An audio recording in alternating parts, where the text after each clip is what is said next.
Good evening, everybody. Good evening, everybody, and welcome to the 12th annual Banquet for the Coatesville Area High School Sports Hall of Fame. Can you believe it's 12 years ago? It's unbelievable. We're going to introduce our inductees for the evening. From the class of 1943, the undefeated football team. Let's give them a round of applause. On that team, we're bringing out Nick DePedro, Bill Malloy, and George Hoskins.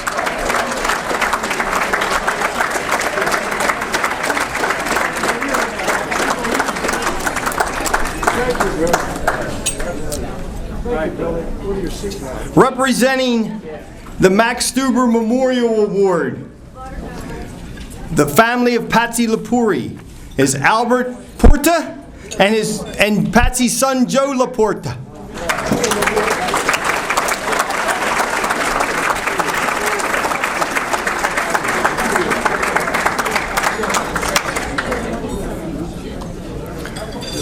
Representing the late Steve McCarter, his father Jack,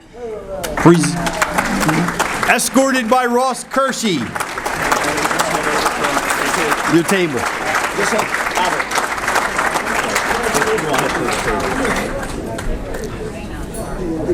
Kiera Marlowe's dad, Gary, is representing his beautiful daughter, escorted by Ray Jenkins.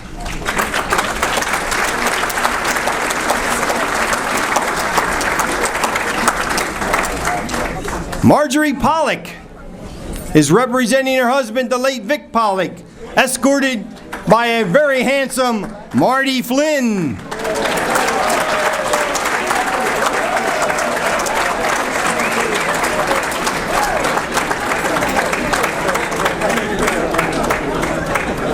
The beautiful Nakia Coleman is being honored for her husband, Keenan Coleman, escorted by a not-so-pretty Harry Lewis.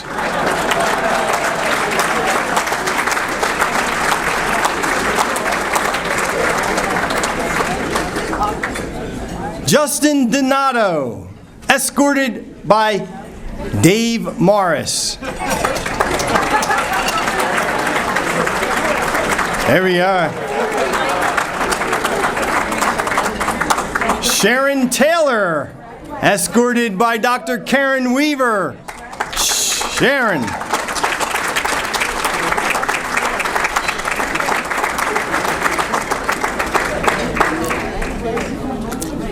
Gregory Blackwell, escorted by Al Black.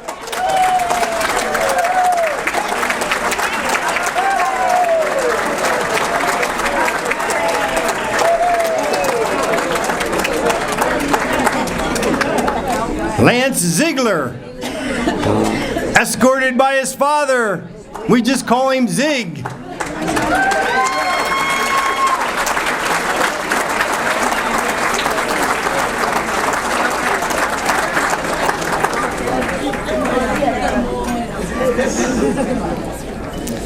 Albert Bat Mamarella, escorted by his grandson Dominic Jones.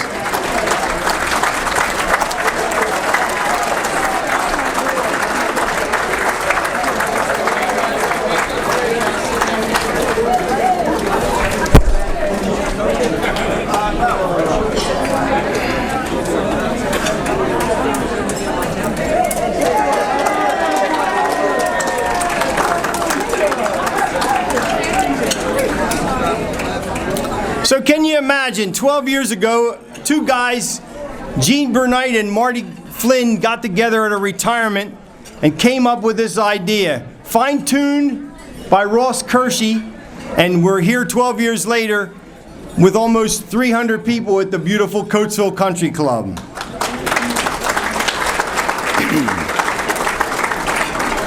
Marty, Gene, Ross, please stand up.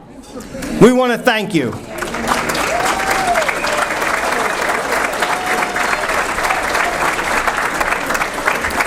We had a saying in another organization that I was proud to be in. It was called the Coatesville Area JCs. And we called it, "You done good." And I think you did. You done good, boys. I was making some deliveries one morning about 2.5 weeks ago.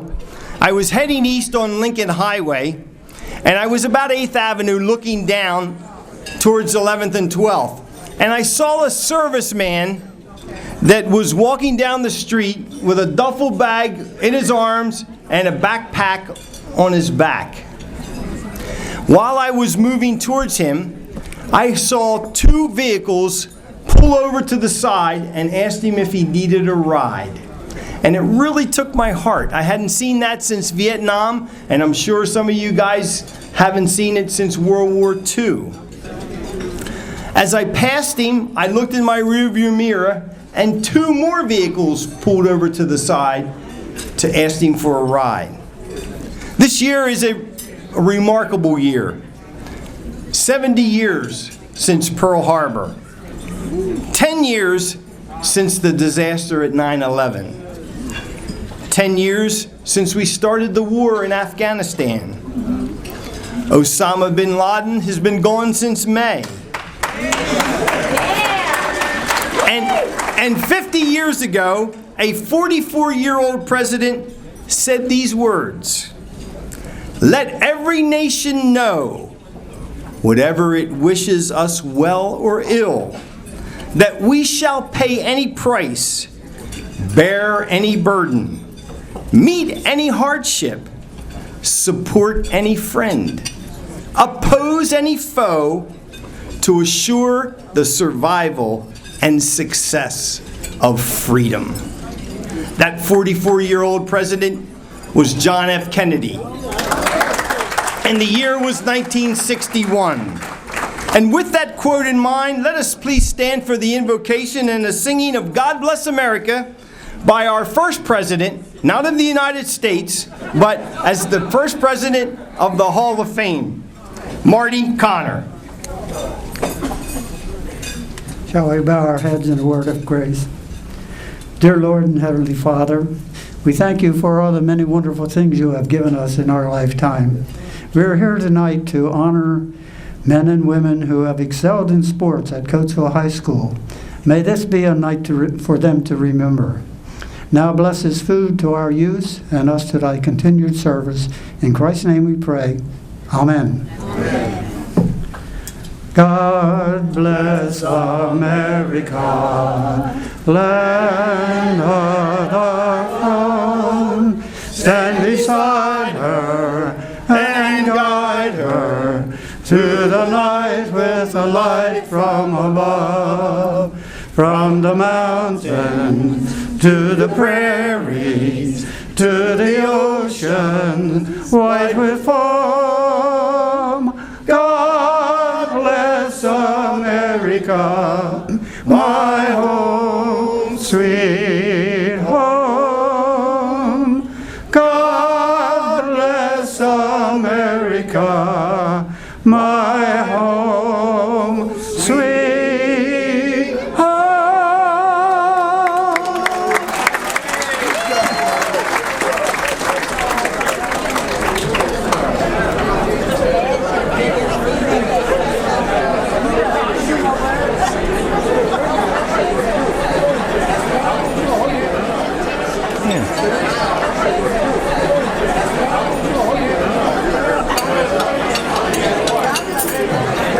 While we're having dessert, I want to have a couple of things that we want to talk about. Number one, I want you to look at each other and make sure that you don't have any spinach or things on your teeth, because we are live, 3C TV Live.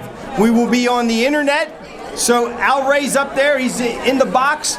If you look at the program on page 20, the program on page 20, you will see the internet address, and it's 3C TV Live. They do football games in their local area.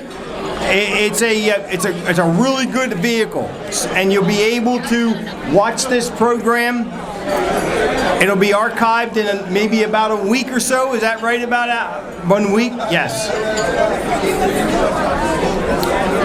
So I want to welcome 3C TV Live. And if everybody would be able to find their seats, we'll get started with the program.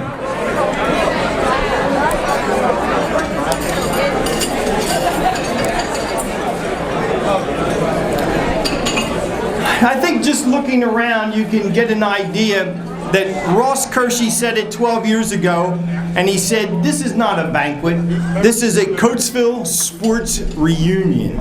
And I think he hit it right on the head, Ross. A Coatesville sports reunion. Also, thinking about a reunion, a number of people from the Coatesville area got together and came up with, I guess, a Facebook type thing, and it's called Coatesville Celebrate. It's going to be next Saturday at Ash Park, the 22nd. It's going to start at 11 o'clock to 4 o'clock. Basically a large reunion. I understand that over 1,200 to 1,500 people so far have signed up for that day. Again, celebrate Coatesville Day, Ash Park, October 22nd, starts at 11 o'clock. Some of you might have known that last year my wife and I could not make this banquet because we took a trip of a lifetime in the Mediterranean Sea. I left tonight's task to a very, very good friend and my Vice President, Bob Calder. I want to thank him this evening for doing such a nice job, but I also was told that he used me as one of his jokes. And he said, and I quote, "Can you imagine Greg DePedro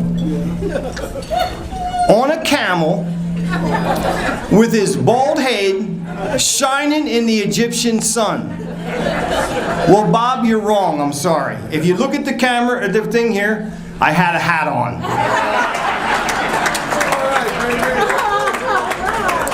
And after that, we went to Rome, and I saw this guy, and this guy said, "Bob, you got to stop lying, or you're never going to get to heaven."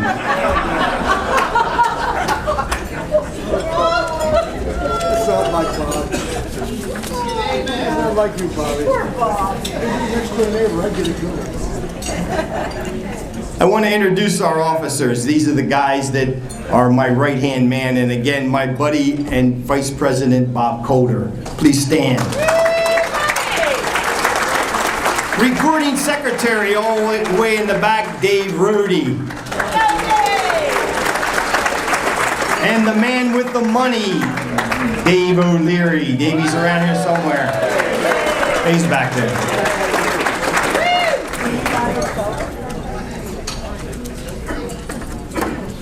We came up with a special recognition this year, which we thought was, this is a trial basis, but it went so well that I'm sure that our committee is going to say that we're going to continue with this. And the committee that my friend put together did a beautiful, beautiful job. If you saw the memorabilia table, if you're looking at the program, he has it in 2 sizes, right? 2 sizes out there. So here we go with the special recognition, and I'll pass the microphone over to my Vice President, Bob Calder. You gotta talk into that. Thank you, Bud. Paybacks are coming. Like Greg said, this is a trial basis, and I think it's going to be very successful. As you know, the Hall of Fame is designed for individual achievement over an athlete's career. But we were kicking around for about a year to decide what can we do to add to the banquet a little bit. So we've got the idea that, you know what, we've had some pretty darn good teams from Coatesville High School dating all the way back to 1903. 1904 football team was undefeated. 1922 football team was undefeated. And so the committee consists of myself, Al Andrews in the back, Mike Logue, wherever Mike is, and Jeff Chalfant. So we were talking, and I don't think there'd be any. I don't think we could get anybody back from them two teams that would be here tonight. So the next thing that we came up to on the team, and it falls appropriate with the induction of two members tonight, was the 1943 football team, who was 9-0 in league play, 10-0 that year, undefeated, untied. So that came from 1922 to 1943. So that 1943 team was part of a 18-game win streak from 1942 to 1944. Coatesville won 18 consecutive football games during that time span. And actually, if you want to count, you can add one more, because back at the end of 1943, they played an alumni game and won the alumni game. So that was a pretty good streak, and it's probably not a streak that you're going to see anytime soon, if you ever see anything like that again. So we do have, okay, so on that team, there was, if you look back on the memorabilia table, I have a program made up from the 1943 year. And it has a complete roster in there. I have to apologize. There's one name that's misspelled in there. It should be Lloyd Groff, not Louis Groff. But that was 68 years ago that I'm trying to find material on. So that team only had 7 seniors. 7 out of about 55 altogether. So that team was basically all 11th graders. To do what they did was truly remarkable back then. They outscored their opponents that year, or excuse me, from 1942 to 1944, Coatesville was 27-3. The 1943 team outscored their opponents 207-26. So that equates to 4 touchdowns and 2 extra points. And back then, extra points were a rarity. They didn't kick them back in. And then they beat the alumni team at the end of that year 20-7 to finish 10-0. So we do have some members of that team here this year. There was a couple that I was counting on when I started to get this program together. One of the all-league players that year was Dominic Bartone. Dominic was all set on coming, but ended up in the hospital. He just got out of the hospital today. One of the other stalwarts of that team, who was also an R-area player, was Bill Mitchnock. Bill was going to come. I talked to him last week. I was just informed tonight he's in the hospital.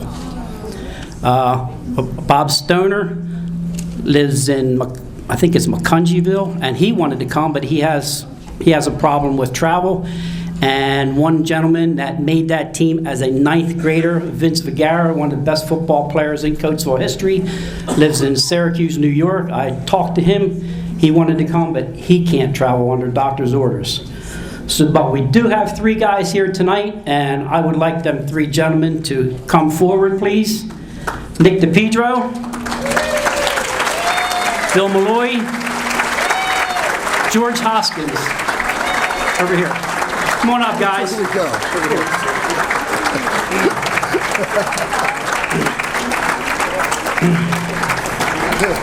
For anybody that's, before you leave, you got to look at the memorabilia table back there. There's some amazing things on that thing from the 1942 to 1944 years. You're talking 68 years ago that all this stuff was on. And I have to thank Jimmy Flaminio, whose father Ralph was a member of that team, for providing a lot of that stuff. Richard Alvarez, whose father was a member of that team. Oh, good. I'm glad. And also, we got some things from the high school. Mike Logue went down and Robbie Fisher gave him a picture back here. So there are team pictures, and the little pamphlet that I had made up are the team pictures of everybody's name that was on that team. At this time, Nikki's going to tell us a few words about what it was like playing for Ted Daly. All right, thank you very much. Yay! Oh, God. I don't know why Gregory gave me all these pages. You see, 1, 2, 3, 4. Never mind, it's intermission. I guess I'll leave. I said enough. Well, anyway, 1943, 2 years into the World War II, we are 16, 17, 18-year-old boys torn between joining the service to fight the Japanese and the Germans, or playing football and trying to get through Ted Daly's practices. The drill sergeants and boot camp was easy compared to having Daly and coaches scream to your... You're good. Oh, I'm sorry. That's good. Scream at your ear because you missed a block, but we made it. We won the war in Europe and the Pacific, as well as winning every game on the football field, 10-0.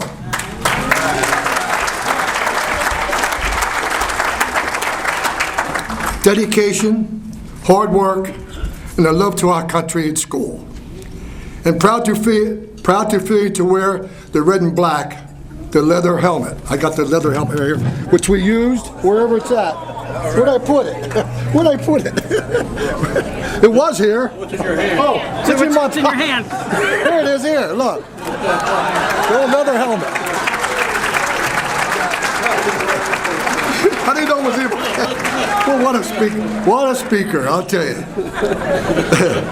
This, You gotta put it on. Put it on. what am I going to say? You take your picture with it on.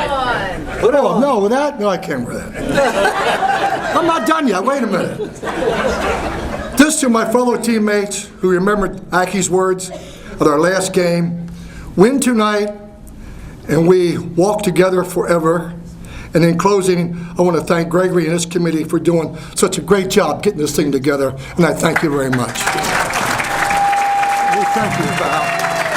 Thank you so much. Stand over there a minute, Nick. Now look at this helmet. Yeah. Now you can see why. I look this way. Now you see the difference? Hold that a minute, Nick. That's what I look like. Just a couple of tidbits. If anybody pick up the brochure, I have. Ted Daly had 60 boys at Camp Chesapeake that year, and only 4 coaches. How many's on the sideline now? Yeah. Too many. 20, yeah. Okay. Ted Daly, Joe Proska, Spike Atkinson, and Bill McFadden. That's it. That's all they had. Ted Daly said that this was an exceptionally small unit, small in size, and they had only 5 veteran players. He said the CHS grid squad lacked size and weight. Well, the average weight in 1943 for the whole team was 153 pounds, compared to that to today's athletes. John Furtick was the largest person on that team. As a 9th grader, he was 6'1", 174 pounds. That's about 2 people today. So, and also Ted also said that he can't see how we can go very far this fall, having to replace so many people. We have, without a doubt, the smallest team that Coatesville has had in the past 20 years. It's the smallest I have ever had as a coach, and they accomplished what they accomplished.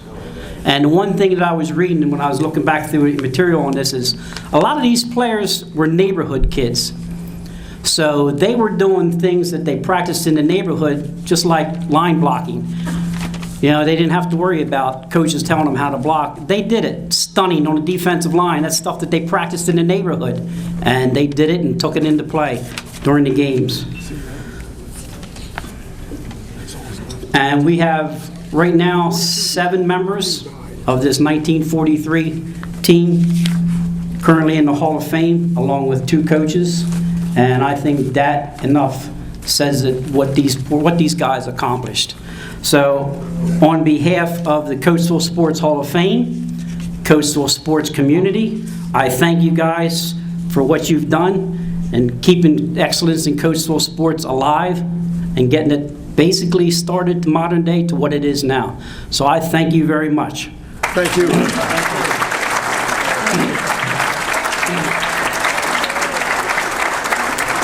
back into the picture. You have to get pictures. One other thing, even though these are 3 of the members of that team, we have a lot of family members here, of team members that are no longer with us. So I would like any family member of any member of the 1943 team to please stand up and be recognized. we have any family members?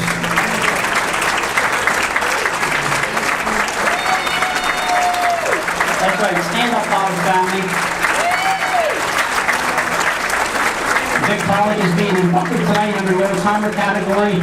Vic was one of the mainstays of that team as a 10th grader. Wow. As a 10th grader. Batman Morello graduated 42 bat. I'm sure he played with a lot of these guys. These guys were underclassmen as 10th, so they played with him in 10th grade. So, on behalf of the Coatesville Sports Hall of Fame, Coatesville sports community, I want to thank everybody affiliated with that team, and I hope you enjoy yourself tonight, and I hope that we are able to do this thing again. Thank you.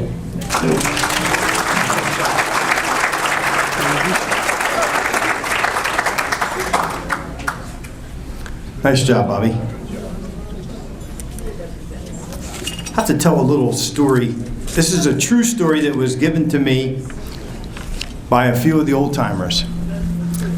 A lot of people don't realize that in the 40s, the rivalry was not Coatesville Downingtown, not Coatesville Westchester. It was Coatesville Phoenixville. And Phoenixville had a team of a majority of them were Hungarian.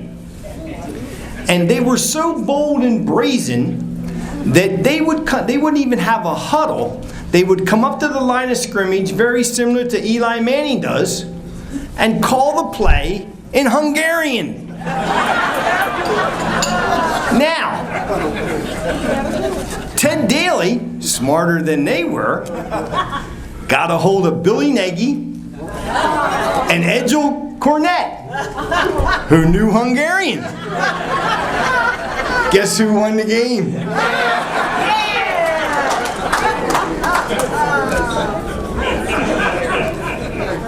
One more thing that I just found out, and I don't know why nobody told me. Quarterback. The quarterback in that particular era was more of a blocking back. There was a wildcat situation. You guys would know there wasn't a direct snap to the quarterback all the time. They were snaps to the running backs, and the quarterback very seldom did. I don't think he went under center, did he? He was always in the shotgun. So he was in the shotgun. So if you hear Eli Manning coming up to the line of scrimmage next couple of games in Hungarian, you know he got the idea from me. Coatesville is rich, and I mean rich, in All-Americans.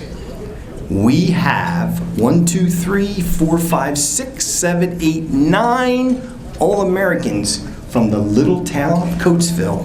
And I'd like to introduce the ones that are here tonight. Bobby Fleck. Bill Clinton. Billy Joe. Walt Downing. Dave Lapp. Dave Thompson. Mark Primani. Rip Hamilton. And Derek Morgan. I love somebody, Ernie's our researcher. Ernie Perrell is our researcher. We got to find out if there is a small town like our size that has that many All-Americans. We're not talking all Chestmont, not talking all state, we're talking all Americans. I'm proud. Yeah, yeah.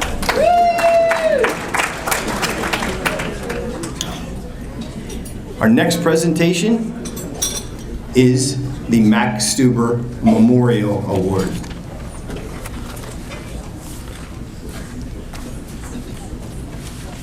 They're coming up. Here they come.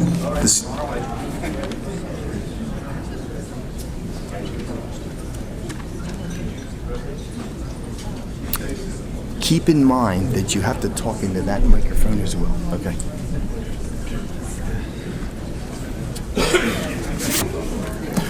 Good evening. My name's Scott Kershey. I'm a member of the Hall of Fame Committee, and also I am the chairman of the Max Stuber Award Committee. This is a very prestigious award that we decided to start giving a few years ago. It is for dedication and service to Coatesville athletics. This will be the 4th year we've given out the award. Our previous award winners, the first year was Pop Ransom, who everybody realizes what his contributions were to Coatesville athletics.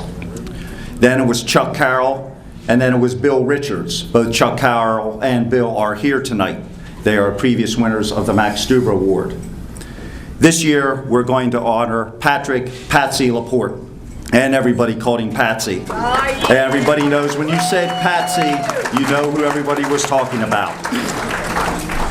One word comes to mind when I think about Patsy, and that word is simply generosity. The man gave and gave and gave all the time to Coatesville athletes, coaches, and the school district. One brief example I'll give to you, because I only really knew Patsy from his involvement with the basketball team. In the mid-'80s, Coatesville had a young man who loved music on the basketball team. He sang. He knew all the songs. He sang on the bus to the games. He sang during practice. But this young man came from very poor background. So during the season, and I'll use a term we'll all know from the 80s, Patsy just went out and bought a boombox and just simply gave it to the young man. And I'm not talking about a Kmart or a James Way boombox. He went and got the top variety that was available at the time and simply came up to the young man one day after a game and said, "Here, this is for you. You love music. Here, I want to give this to you." And that was just it. That's what Patsy did hundreds and hundreds of times in his involvement with Coatesville athletics. That's why we're honoring him tonight. Now I'm going to turn the microphone over to Max Stuber's children here, Tina and David. Okay.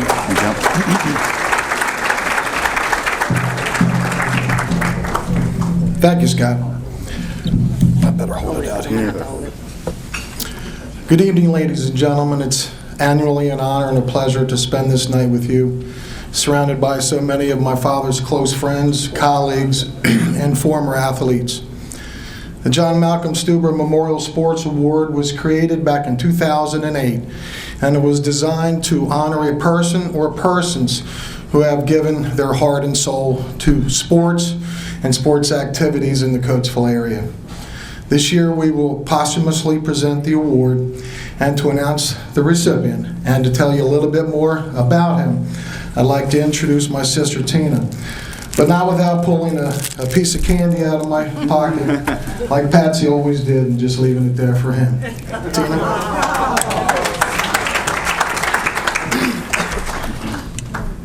This podium's high. Stand over here. Not that you need to see me. This year's recipient of the Max Stuber Memorial Award, Patrick J. Laporte, has much in common with my dad. Both were affectionately and respectfully referred to by their nicknames, Mac and Patsy. No need for his last name. Patsy was known to all. And like my father, Patsy was devoted to the city of Coatesville, the Coatesville High School sports program, and the Coatesville athletes and coaches. How often did you see Patsy Laporte actually sitting at Scott Field? Patsy took his job as groundskeeper seriously, dedicating hours to groom and secure the field for the games. Scott Field was Patsy's second home. He took care of both the grass and the occupants at Scott Field. But Patsy didn't stop there. He could always be seen carrying a shopping bag full of candy. Peppermints were his specialty. Patsy eagerly gave his treats to all who were hungry or just wanted a chance to chat. He really cared for the kids, all the kids, not just the athletes. No pretense with Patsy. What you saw was what you got. Patsy was simply a doer, and he did because he cared. Patsy's dedication to his craft and love for all justifiably earned him the title Superintendent of Scott Field. Everyone whose life was brightened just a little by Patsy Laporte knows there will always be an empty spot at Scott Field and in the hearts of those whose lives he trusted and touched. It is an honor for my brother David and me to present this year's Max Stuber Memorial Award to Patrick J. Patsy Laporte. And accepting the award is Patsy's son, Joe Laporte, and his brother, Albert Porta.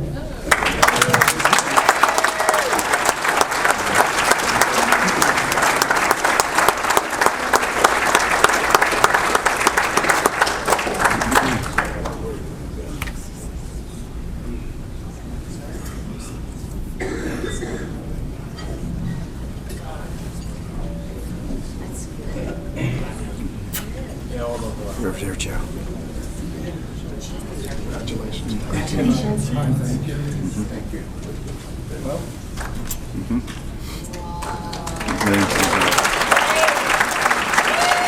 So you want to just say thank you, Albert? You just want to.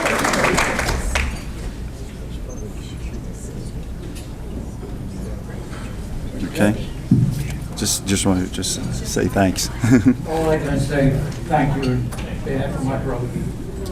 And this is his son. And he looks just like him. Well, I was going to say the same thing. You didn't know who I was when I came in? Yeah, we all I was know. going to give everybody candy. Did you see the bag I would have to bring? Listen, I know you guys have been a really, really big part of my dad's life. I love you for that. Because you accepted him for who he was. And he gave you everything he had. He did. And he made this town his home. And I love you for it. So thank you.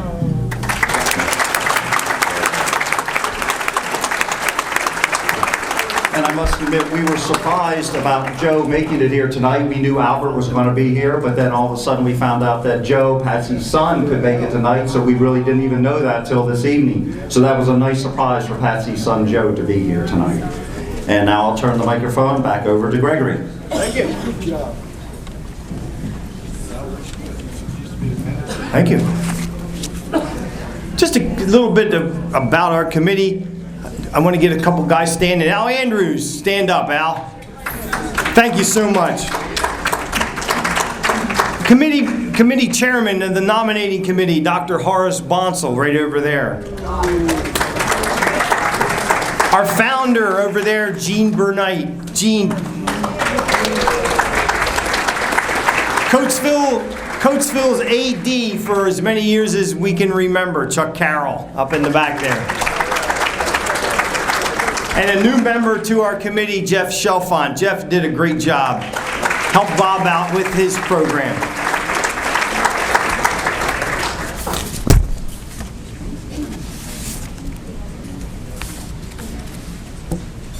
Our next inductee is Steve McCarter.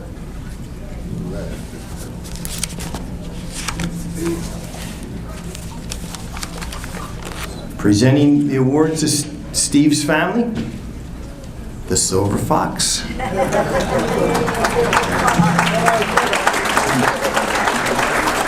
Thank you very much, Greg. It's an honor for me to present this award to Steve.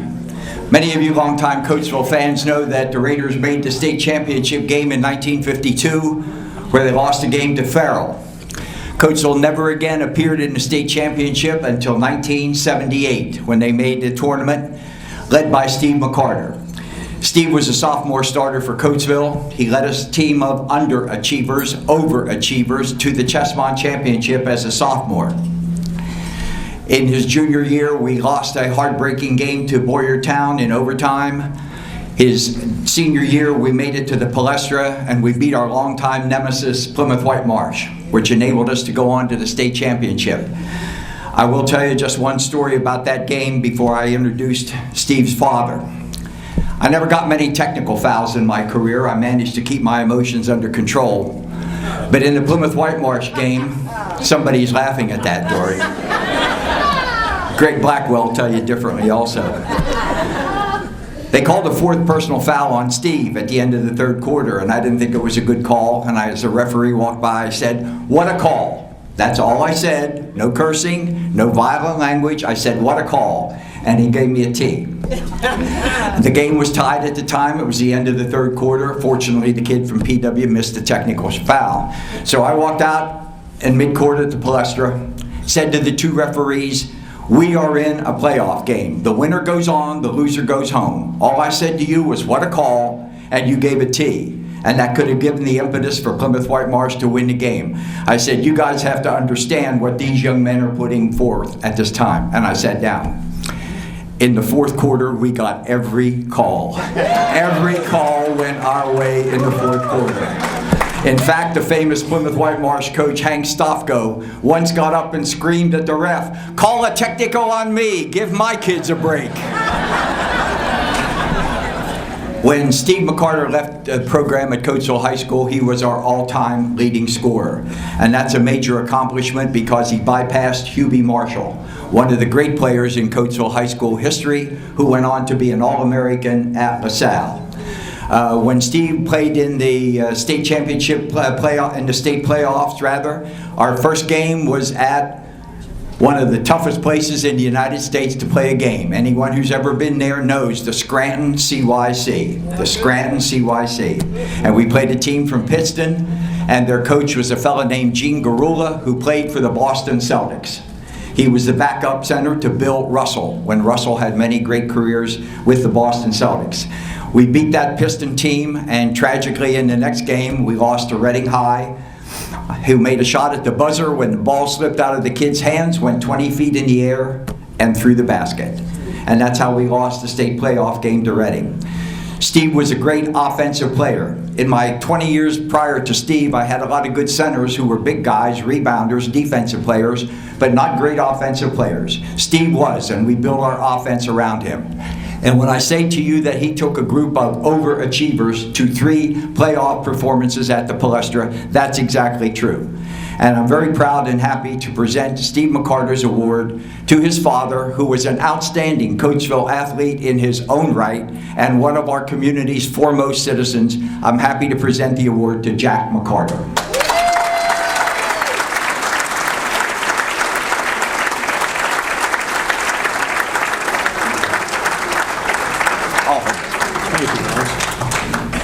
Thank you very much. Before I get started, I would like to say that I think everybody in this room would agree with me when I say that we're all awfully glad that Ross Kersey decided to come to Coatesville for his illustrious career.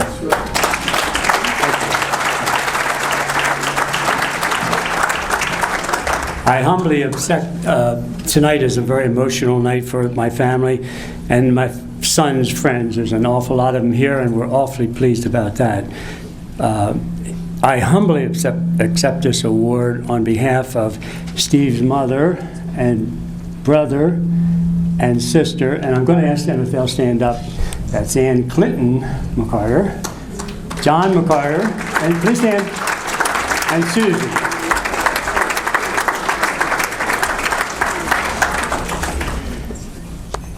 In 1983, my son Steve went to California. Can you hear me okay back there? And his time in California brought forth an awful lot of good times, bad times, and a lot of times that his mother and I were glad we never knew about. But in can you hear me? In 1986 and 1990 were exceptional years for my son Steve in California. And he produced 2 of the most beautiful women in the room tonight. And I'd like to introduce Steve's 2 daughters. They came all the way 3,000 miles from California. It's Carly and Stevie. Please.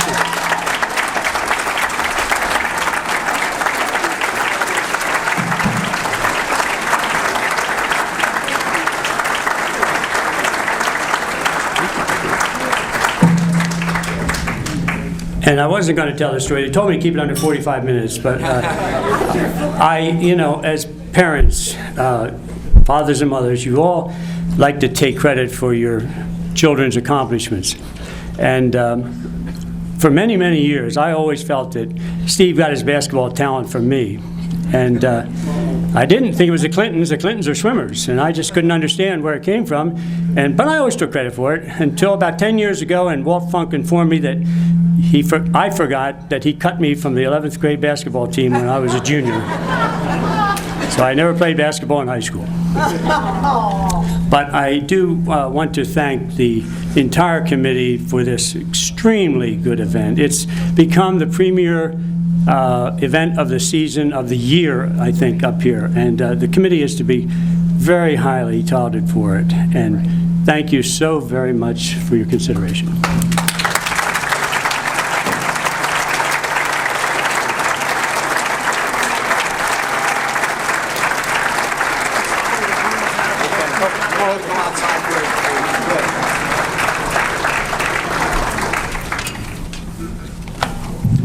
We're getting a little ringing in this microphone, so if you'll just watch me, and maybe about this far away in your mouth right here, okay, see? About this far away, I think it's kind of going to work pretty good. I don't know. But we'll see. I got some inductees here tonight I'd like you to introduce you to. From South 5th Avenue in Coatesville, Bill Clinton. Bill, just raise your hand there. He's a 2000 inductee. And from North 7th Avenue in Coatesville, an All-American, another All-American, Bob Fleck. Yeah. The 300 block of Valley Road, Paulie Chenger. Where is he? Valley Road's never been the same. From Franklin and Gibbons Avenue in South Coatesville, Gregory Jamison. Where is he? There he is. And walking back in the room from Connellsville, Pennsylvania, Ross Kershey.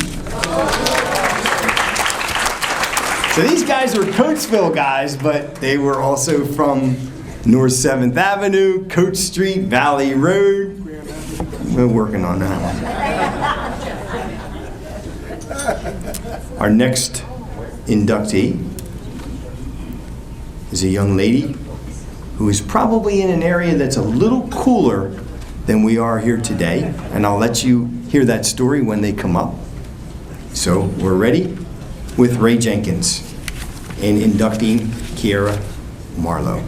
So back when I was a young assistant coach at Phoenixville, I had a decision to make what I wanted to do as far as my coaching career. I was working with the late George Rocco, longtime coach at Phoenixville, and he said, you know what, Ray, he said, you love basketball so much.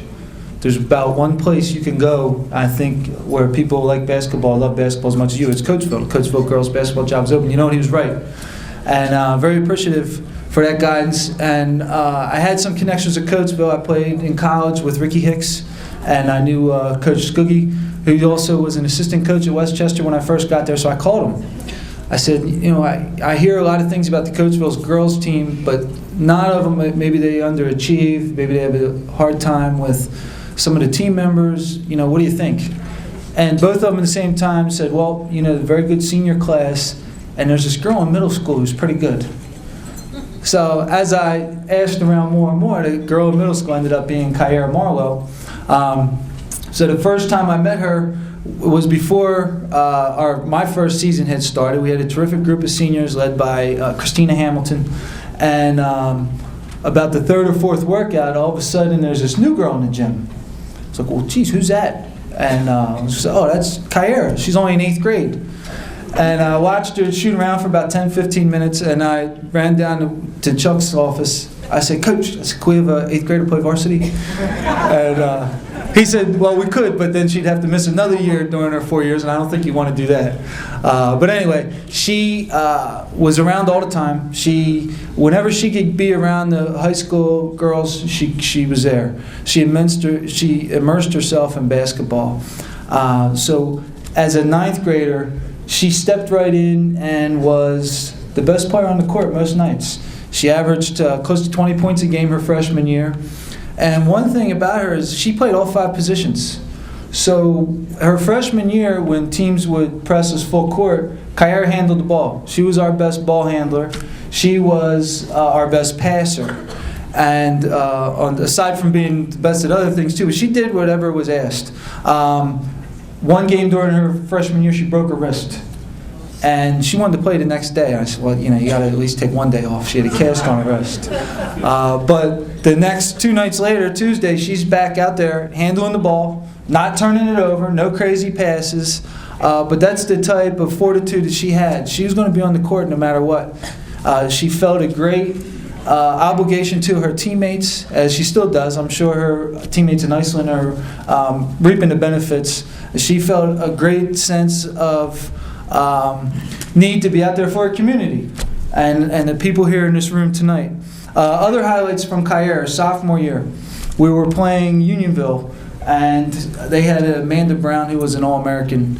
And we went into their gym. They were seated higher than us in the district playoffs.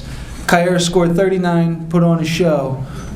We beat them handily that night. Not just because of Kyra's 39 points, but once she got on a roll, everybody else kind of followed along. And that was an MO for her throughout her career. Another highlight, her senior year, we were in the district quarterfinals. We were favored to win. We were playing a Central Bucks East team that we had beat earlier in the season by 30 points. But this particular afternoon, nothing would go our way, and it seemed everything was going their way. We were down 8 points with 50 seconds left. And everybody just, the season was done. That was it. And before you knew it, it's our ball, 4 seconds left. And I looked at Kyra during the timeout. I said, all right, where do you want it? What are you going to do? And she said, well, just throw it to me. I'll run down the sideline, and I'll score. I said, easy enough. Pass to Kyra, run down the sideline. Kyra, you shoot it, score, and we'll win. And took the ball outside. She ran down the sideline, passed it to her. She jumped off 1 foot, shot it, swish, we won. No one was that surprised. We're all happy, but I certainly wasn't surprised. I could look in her eye. I knew she was going to make that shot. And that was her senior year. That was shortly after we won a Chestmont championship, beating Downingtown for a third time. And we went on to win the District 1 championship down to Porestra, where we beat Downingtown again. So it was a truly, truly great cap to a great career where she scored over 2,400 points. She had over 1,000 rebounds, over 500 assists, and over 500 steals. That's just off the top of my head. Those weren't official statistics I kept, but she just filled up the stat sheet every night. On top of that, you look at Georgetown University, where she earned a full scholarship to. First team All-State her senior year, Georgetown University gave her full scholarship where she graduated from. She carried that program. Team was not very good her first 2 years at all. But she still was able to accomplish being an all Big East player. 2 years, honorable mention another year. But if you watch Georgetown's women's team now, they're having a lot of success. And without reservation, I can say that success can be pushed towards Kyra's way, because it's impossible to recruit top players unless you have a strong foundation. So any of those girls who are there having success now as juniors and seniors, I know they could thank their lucky stars. Kyra Morrow was there because she held the ship down single-handedly for several years. That's the kind of player she was. Never complained, and was always the hardest worker, whatever the situation may have been. Other things Kyra was responsible for. I was very fortunate. People who didn't know me so well were often complimentary, telling me that they thought I was a very good coach. We had a very good program. And people who knew me well would laugh and say, well, anybody could coach a team with Morrow on it. She's going to score 25 points and get 15 rebounds. So it's kind of half true. But other things she was responsible for, by the time she was a senior, our team was almost like a college basketball program. We lifted weights year-round. We were in the gym year-round. She would call me if she didn't think we were working hard enough. Say, Coach, we need more time. Coach, we need to do this. And I listened to her. Why wouldn't I? Because here's your star player asking to do more. Here's your star player asking to get others involved. So it was hard to deny any of her requests. So aside from her appointing herself as an assistant coach, she also made sure we had good managers. She made sure we had several people to film the games. She made sure her senior year we had a couple players who were so good we had a hard time practicing because the second team, the subs, couldn't guard our starters. So we got a group of boys. I said, we got to get some boys that aren't on the basketball team who really like basketball. And that's how we practiced. I would take the boys down one end and work with them and teach them what the other team was going to do, and while the girls were shooting or doing something else, and we'd scrimmage. But that was the idea, that something that she came up with and something she followed through with, and she made sure those boys were at practice every day. She made sure the boys listened. She made sure the boys all followed the team rules. But that's the type of leadership that she brought. This was back 10 years ago. There wasn't cell phones or Twitter or texting. So you had to actually call people. You couldn't just send an email. Email was starting, I guess, but everybody didn't have computers. Everybody didn't have their phone in their pocket. So if I had to call one person. I say, Kair, we're switching practice from 6 o'clock to 7 o'clock. That's all I had to do. And then the next night, everybody would be there exactly when they were supposed to be, because she knew how important it was to have the team together, to get all the information to the people the right way. So there's another responsibility she had. Taxi. Father made sure she had a car. I was like a clown car pulling up some days. It'd be like 7 or 8 players all getting out. But she made sure everybody had a ride. That's the type of feeling she had for her teammates and the program, and how she knew it was important that everyone got to and from practice safely. She's one of the hardest workers, the hardest worker that I've been lucky enough to coach. And not being here, I'd just like to turn the attention to the person who taught her these things. Gary Marlowe, her father.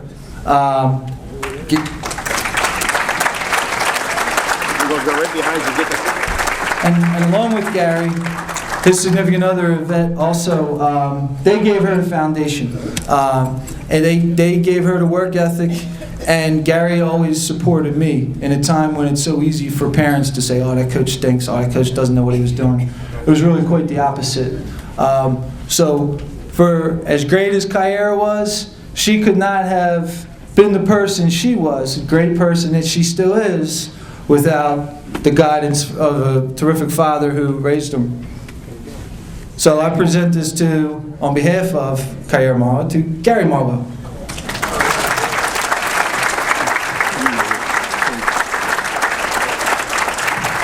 So you want to do this? You're going to do it. She wants you to do it. Kaira sent a message from Iceland. And it's in about size 6 font. So I'm going to do the best I can. I feel honored for this opportunity of being inducted into the Coatesville Hall of Fame. There's been a lot of people that helped me gain success along the way. First and foremost, I would like to thank God. Without Him giving me the ability to play basketball, none of this would be possible. I would also to thank my support system, which is my family. They have always been there for me, supporting me in everything.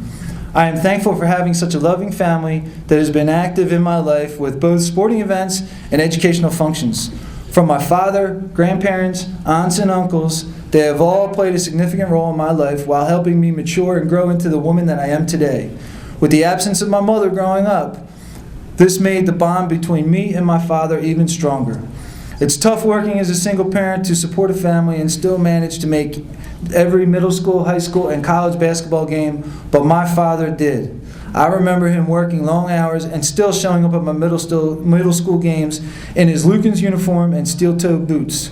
A couple years later, he's on 95 coming down to all my Georgetown games twice a week and every weekend. He instilled in me that I could do anything I put my mind to as long as I worked hard, and I did.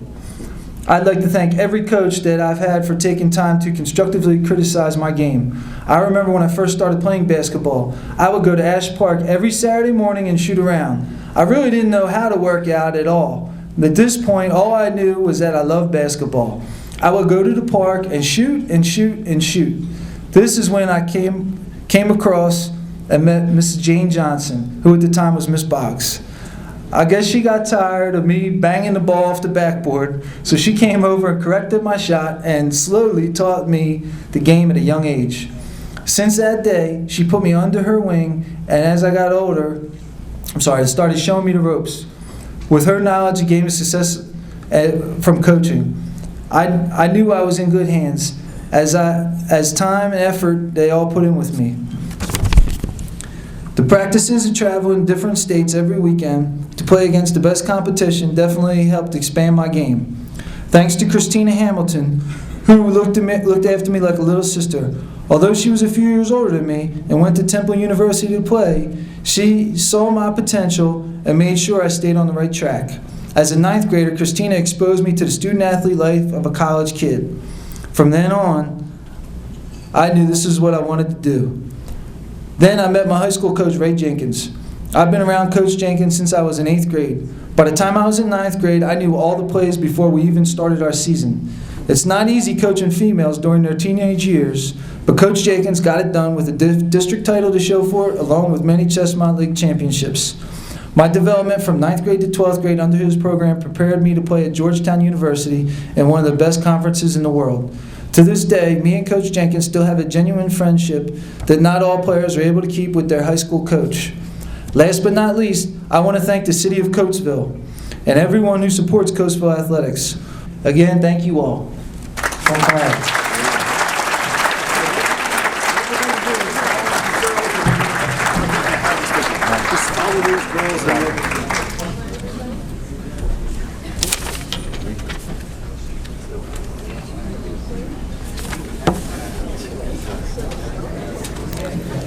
Some more of our committee people.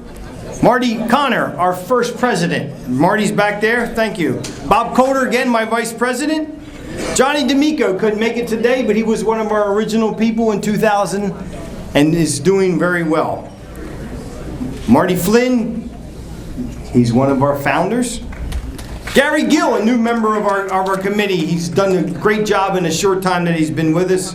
Jean Jermosky, she helps out with this beautiful program that she does. And also Jane Johnson comes up with all our video things and our cameras, and she's our photographer today. And then we have Ross Kershey. Thank you, Ross. Our next inductee is Vic Pollock. Marty Flynn, you're up.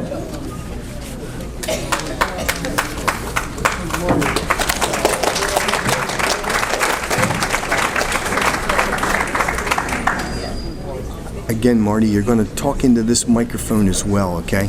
So, thank you. Before I get into the program, I just like to keep the record straight. They say age is a factor. Do you know that Nick DiPietro at one time was 6'1", 190 pounds?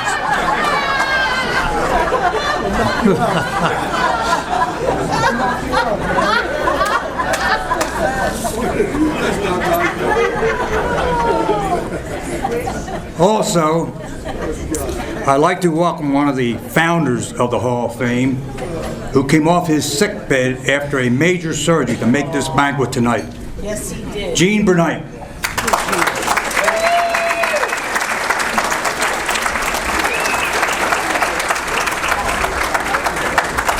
Good luck, buddy. Tonight we're honoring the 1943 undefeated football team, who has 5 members in our Hall of Fame at this time. They are Ed Horshock, Gene Patton, Lou Anderson, Vince Vergara, and that 6'1", 190-pound vicious man, Nick DiPietro. And tonight we add the 6th player from the 43 team to the Coatesville Area School District Hall of Fame. That player is Vic Pollock.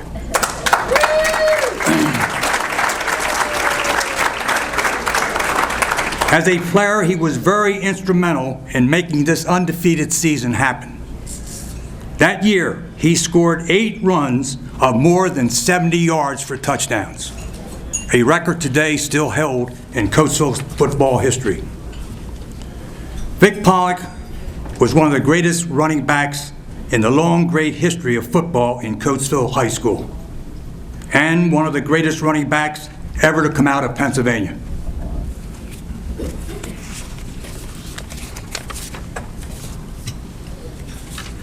Coatesville High School coaching legend Ted Daly called Vic Pollock one of the best scholastic running backs he ever coached. Coach Daly went on to say, Vic Pollock could start for any major college team right as he comes out of high school. When Daly retired from Coatesville High School football and accepted a position at Syracuse University, he listed Pollock among the greatest players he had to coach.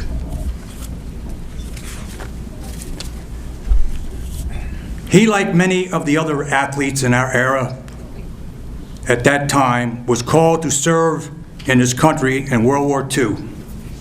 After 2 years in the service, seeing combat, he was discharged from the Army. Following football season, he played for Kiski Prep, along with another teammate from his 1943 team, Eddie Horshock. The duo made the team rated the #1 prep school in this country of the United States. After 1 year at Kiski and many major colleges offering him football scholarships, he chose West Point and played for the great Army football teams of Coach Blake. I had the privilege of seeing this man in 1948 at West Point run the opening kickoff, 102 yards, an Army record that stands today.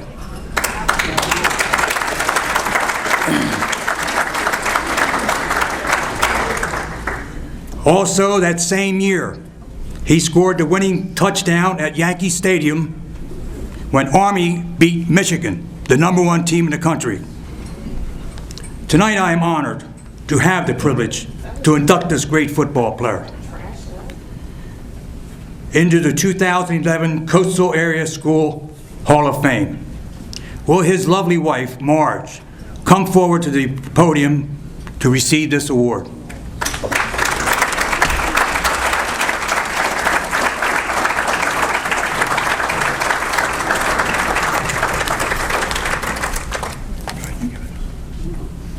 Kids came along. Beautiful. Oh, that's cool. You don't have to. Just say thank you and you're good. Inasmuch as Vic did not like to play for accolades, he simply loved the sport of football. And to receive this would be such an honor for him. And so I thank Marty and the rest of the committee for this. Thank you.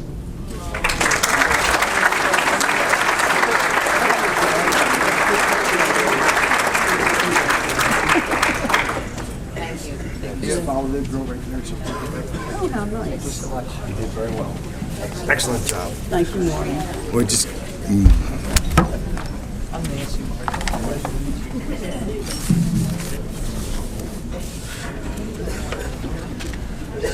There was a man that he was stranded on an island for 10 years.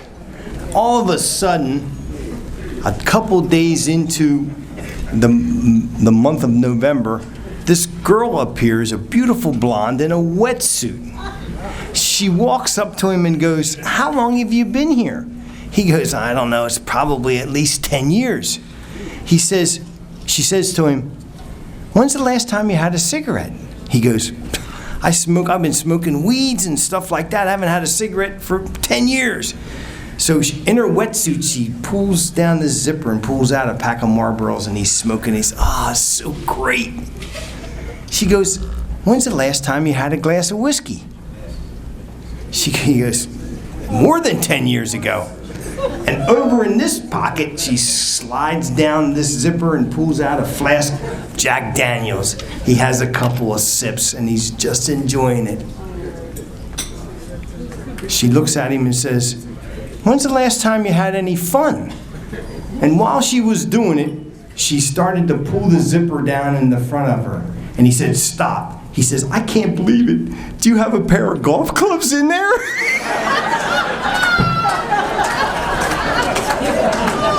You thought it was going the other way, didn't you? Yeah, we do. That's where your mind's gone, guys. Some committee members, Scott Kershey, did a beautiful, beautiful job on the Max Stuber Award. Pat Lang and Mike Loeb. Where's Michael? Michael, you can count on this great meal. Mike and Dave Lapp over there, they put this whole thing together. So if you have any complaints, raise your hand, guys. Mike and Dave. Dave O'Leary's been our treasurer for a number of years. Dave, you're around here somewhere. Ernie Perella, new member, doing a fantastic job for us. And Joy Renfrew has been with us for many, many years and helps on this beautiful, beautiful program.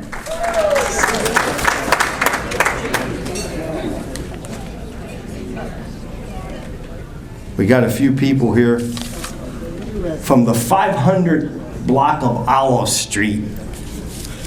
Donnie Ficca, he's a 2003 inductee. Donnie, where are you? Chasing rabbits up in Compass, our All-American Dave Lapp. Joy Renfrew, coming from Fleetwood Street. From South Jersey, one of Coatesville's premier football coaches, Al Black. From Old Mill Road in Parksburg, Pennsylvania, we have Kate Nowak right back there in the back.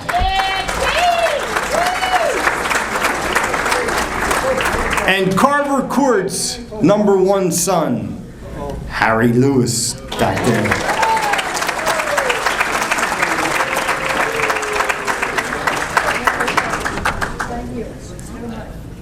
While you're up, Harry, come on down. Did you see how I segued into that? That's pretty good, wasn't it? Isn't he handsome? You look, just look at him. He's just got it. I tell you, if I didn't have a husband, Harry, Hey, listen, you'd bring her back no time. As soon as she gets those credit cards, you'd be down at my door saying, just take her back. Yeah. Listen, everybody, just stand right here. A little bit of ebony and ivory right here. They've been all over me all night since I came in here. Gee. Hello, everyone. And at this time, I would ask Mrs. Coleman, the key, if she would come up with me, please.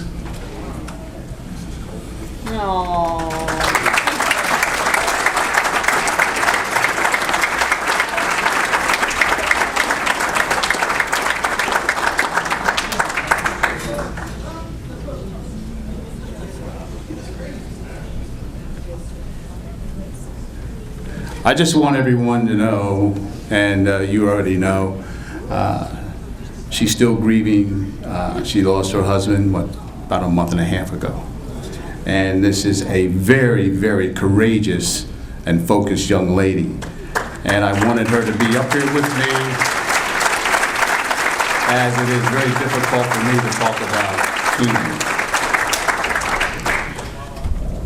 I don't know how you feel, but as a coach at Coatesville and following Ross Kershey, you know, we've only had about 3 coaches in about 60-some years in track and field. Ross Kershey, Walt Funk, Ross Kershey, myself, and Carl Smith. And now we have a newcomer. But of all those years, I think Ross and Carl would agree with me. And you have to know the history about Keenan.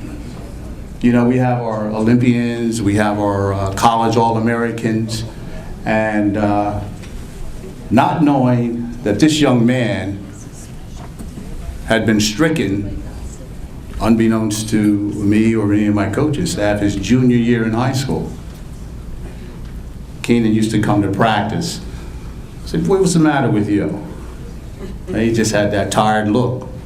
He'd practice and do what he had to do, and you know, we let it go at that. But some of his accomplishments, you know, after retrospect, were simply amazing.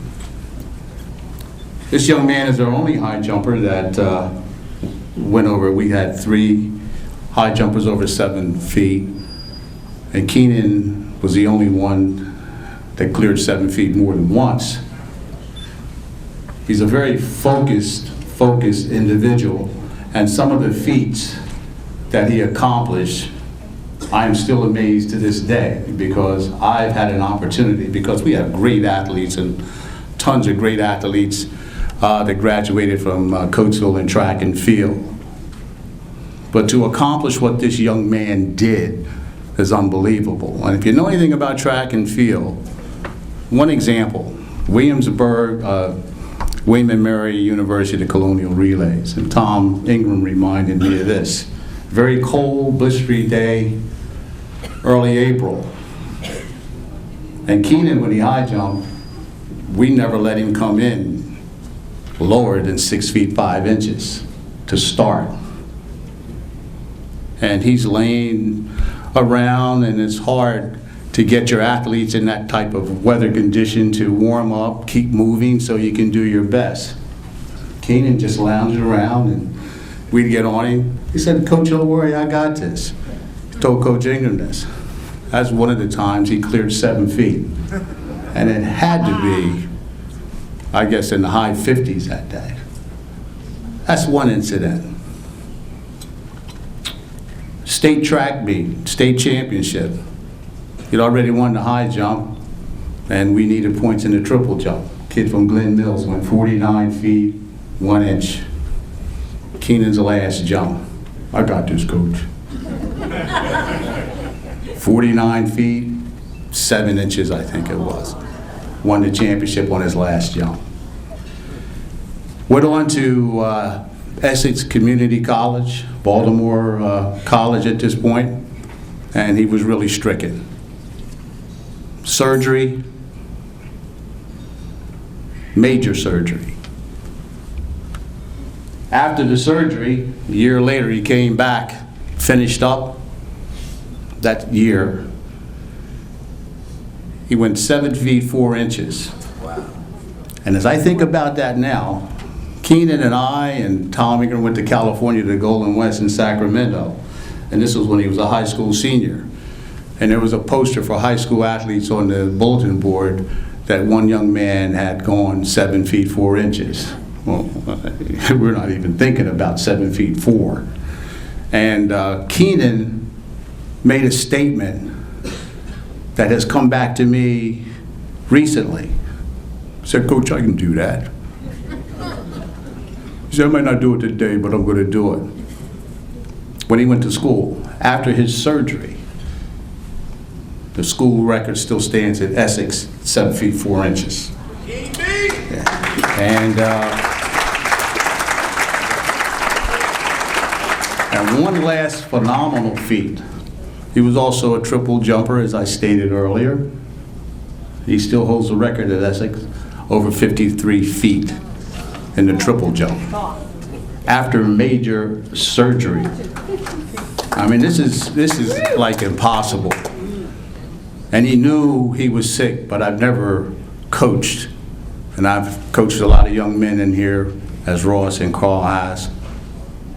But he was on a secret mission. Never complained, never missed one practice. And I admire him, and I admire this young lady because she stood by him, she stayed focused with him, she worked with him, she understood him, she loved him. And this committee and his coaches and the city of Coatesville loves him. And I want to take this opportunity, and I'm glad I'm the one that's able to present you with Keenan's Hall of Fame for the Coatesville Area School District and Hall of Fame Committee Sports Hall of Fame trophy.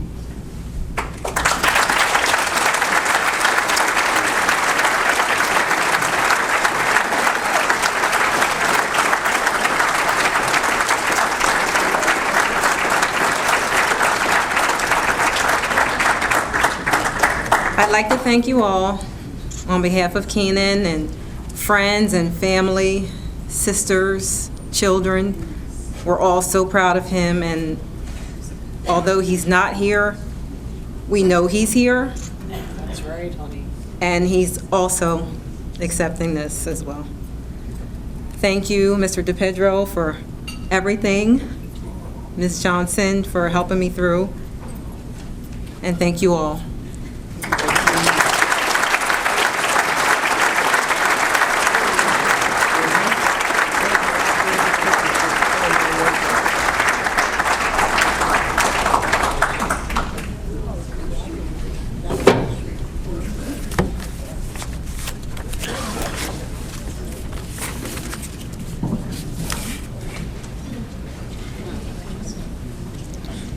Jersey Shore's phenomenal coach and our committee member, Gene Dromosky, in the back there, one of our keys. Rock Run's best pitcher. Rock Run's best pitcher. Kenny Hopton, where is he over there? Kenny, one of our 2005 inductees.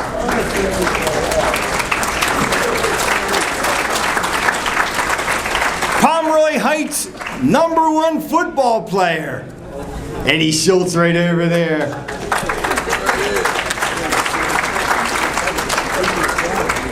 This guy traveled a lot. He was on Coach Street. Then he moved to Carver Court and ended up in Brandywine Homes. The coach of the 2001 Coatesville basketball state champions. Scoogie Smith over there.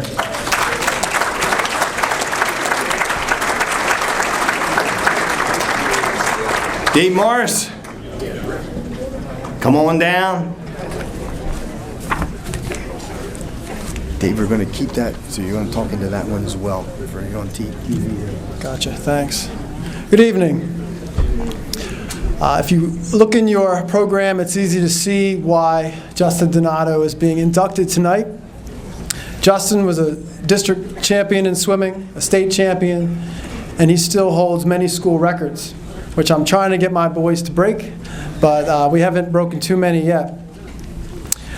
I just want to share one memory that I have of Justin, and I have many memories where he did something amazing to help us win.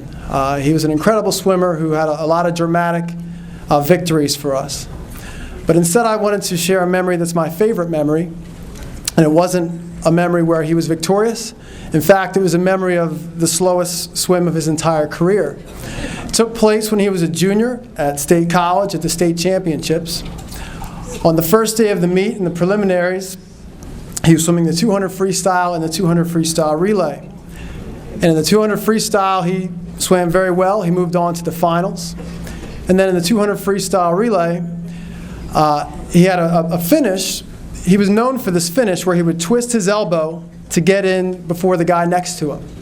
But in this case, he hyperextended his elbow, and he got out of the pool in extreme pain.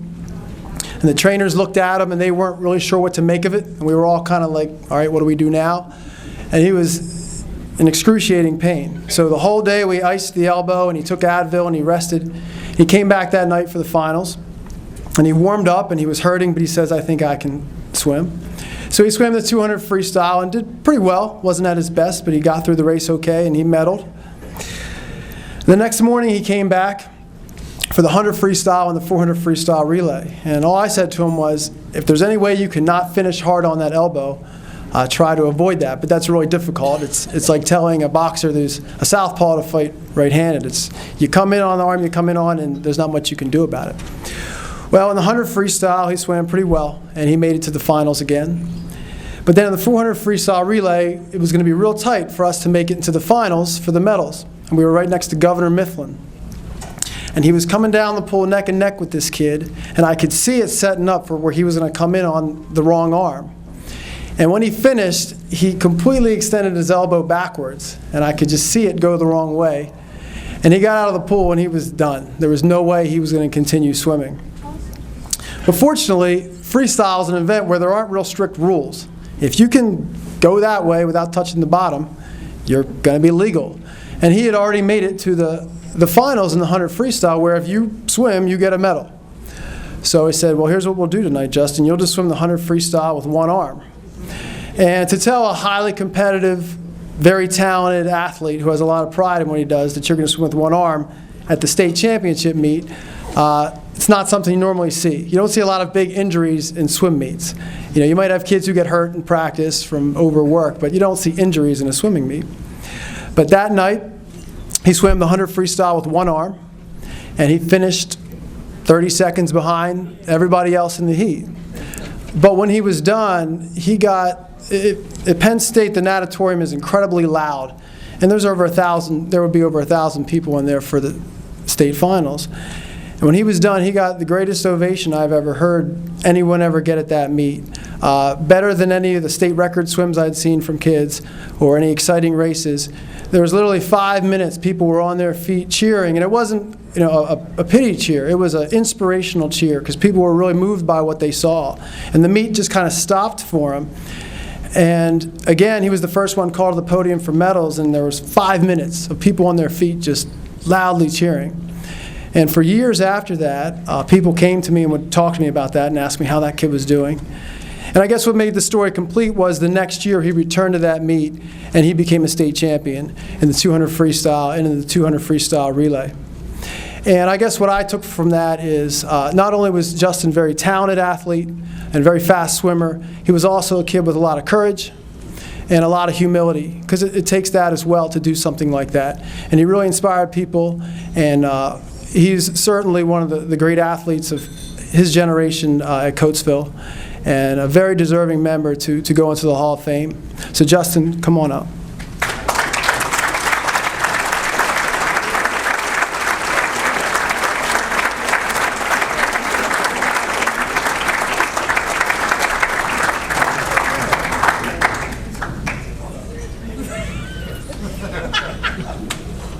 I didn't know I was going to have to talk, so. This way, in front. I just want to thank the committee. Thank you, Dave, my family, for being here. It's been a while since I've been back in Coatesville, and it's great to be back and great to have this honor. So I just want to thank the committee and thank everybody for coming.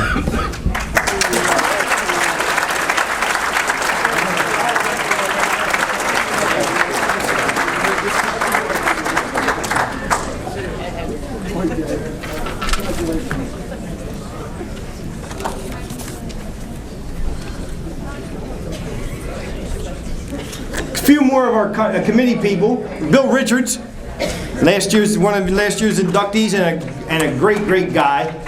You probably saw him on the football field many times. Dave Rohde. Dave, you do a beautiful job with the minutes. He's our secretary, does a beautiful job. Denny Rousey did an excellent job with helping us writing the program. Can't be with us. He's in Florida. Carl Smith, a new member of our committee and an intricate part to making this night a success. Pam Walsh. Pam, you're over there. And we also have Lisa Wood, who couldn't make it with us again. So those are some people in our committee that have put on this beautiful evening. West Lincoln Highway in Hayti brings one of Coatesville's best track stars and gentleman, Solomon Hunter. Solomon's here.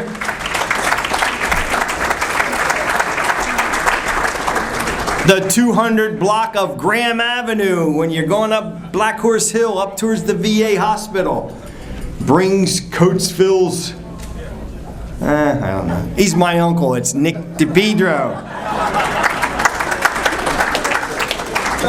Hibernia Road brings us one of Coatesville's premier running backs, Mark McWilliams, right over there.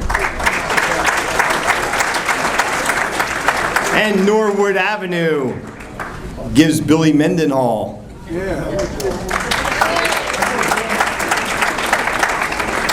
Westview Drive up on 82 and Reeseville Road gets Jesse Chalfant. Jesse.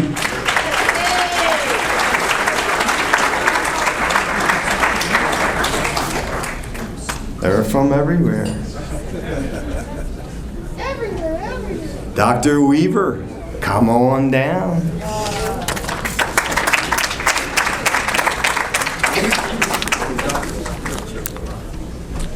Again, you're going to speak in that one as well, so like it right about here. So Okay, great. Because you're on the TV one. Great. Good evening. It's a pleasure to be with you tonight, and it's certainly a pleasure to be nominating and presenting Sharon Taylor to the Coatesville Hall of Fame. 1962. If you think back to 1962, it was a time of great hope for America. We had a wonderful president, John F. Kennedy. There was a lot going on, but there was a hope amongst folks who graduated from high school. I can imagine that Sharon Taylor felt that hope when she left Coatesville and enrolled at Lock Haven. And Lock Haven State College, now Lock Haven University, has been her home for almost 40 years. And I was fortunate enough to be one of her athletes. So I get to help induct my coach into the Hall of Fame in her high school, and that's pretty darn cool. One of the things that struck me about the era that Sharon graduated in was the fact that it was an era of great change, great turmoil for this country. The Civil Rights era, Vietnam War, and all the changes that began to happen for women. And Sharon Taylor has been at the forefront of those changes for girls and women athletes in the United States and around the world. I could tell you about her coaching style. She won 6 NCAA national championships in the sports of field hockey and lacrosse. And countless others got to the Final Four. But that's not her biggest legacy.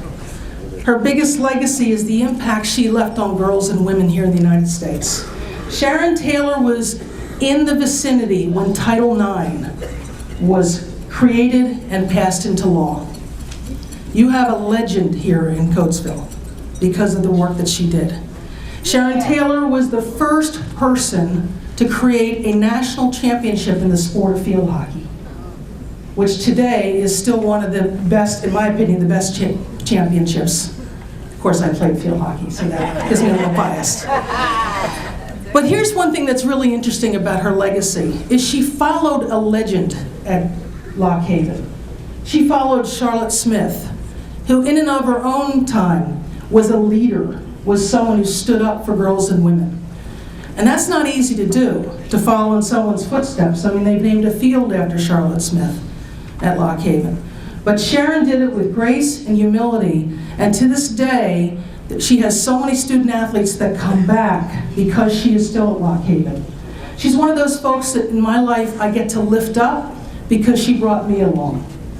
I still remember sitting in Thomas Fieldhouse in 1979 and her telling me about Title IX and telling me what a difference it was going to make in our lives. And if you look at our NCAA national championships, if you look at our Olympic teams, the Women's World Cup soccer team in 1999, basketball teams, track and field, it's all because of the opportunities that foremothers like Sharon Taylor helped bring to the table. So I'd like to invite Sharon to come on up, and please welcome Sharon Taylor.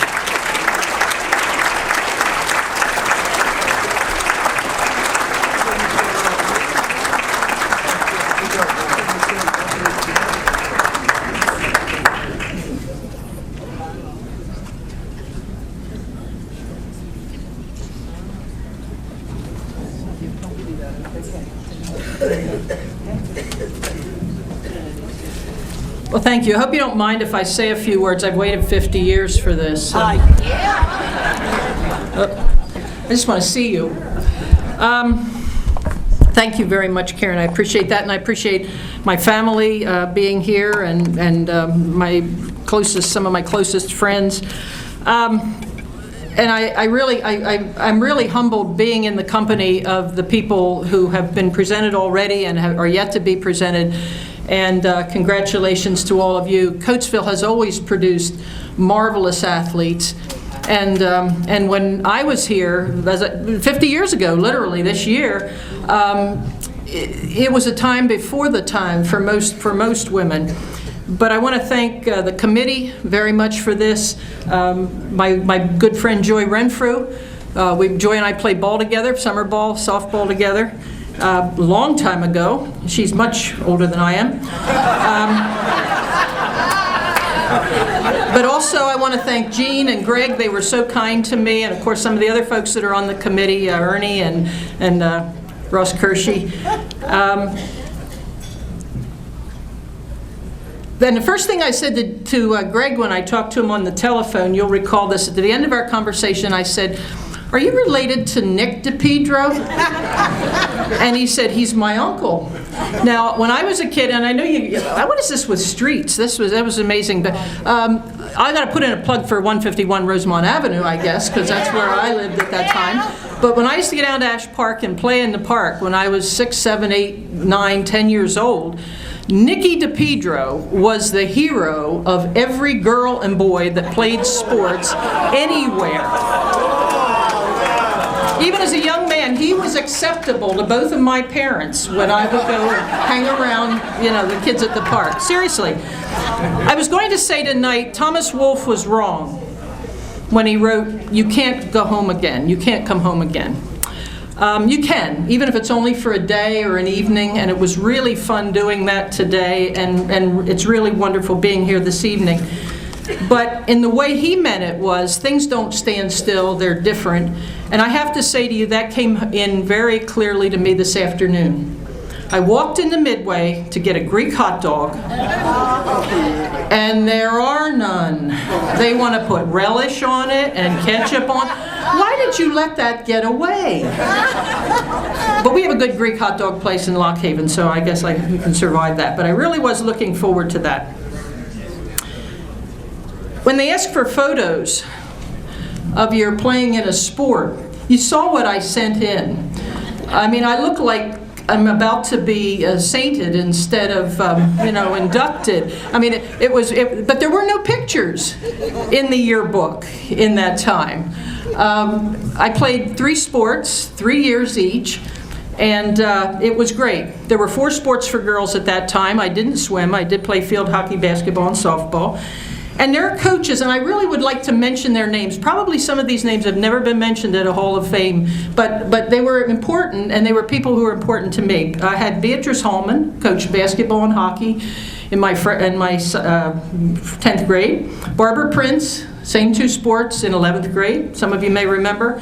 And Patricia Naylor in my senior year, those same 2 sports. Now, also played softball, and I figured it out afterwards. I guess the physical education teacher coached hockey and basketball. And then softball got coached by any person who was willing to do it. Some of you will remember Catherine Stern, an English teacher. I mean, she didn't know a double play from... But she coached softball in 10th grade. And Betty Grebe, who was a librarian. Some of you may remember her. And Patricia McCall, who I think taught commercial courses, typing and whatever. But it occurred to me many years later, you know why they did it? They gave girls opportunities to play. And those women were really among my heroes. But the heroes that we could look up to were obviously male athletes, because those were, other than Babe Zaharias, those were almost the only women that we knew about at that time. And so I appreciate so much what those people did.